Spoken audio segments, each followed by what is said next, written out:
Почитуван заменик министер, истото е тоа што и јас го кажав, меѓутоа вие потенциравте колку од нив биле со годишна даночна пријава, а колку не биле. И сето тоа е во ред, тогаш протестите кои што ги организираа музичарите и естрадните уметници биле без никаква причина и еве сега од овде требаше да им кажете дека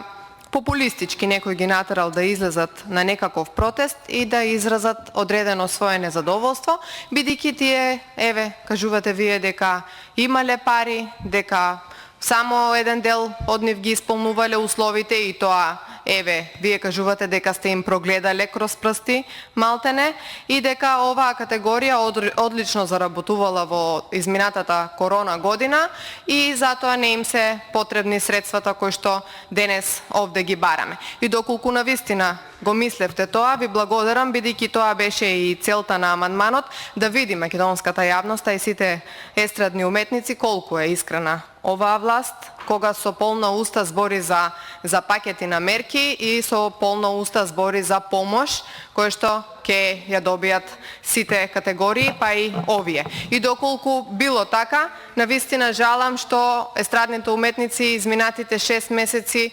напорно работеа, сите здруженија, заедно, за да можат да направат еден целосен регистар на естрадни уметници и да истите можат да бидат регистрирани во управата за јавни приходи и за да можат да си го регулираат својот статус и за жал нивната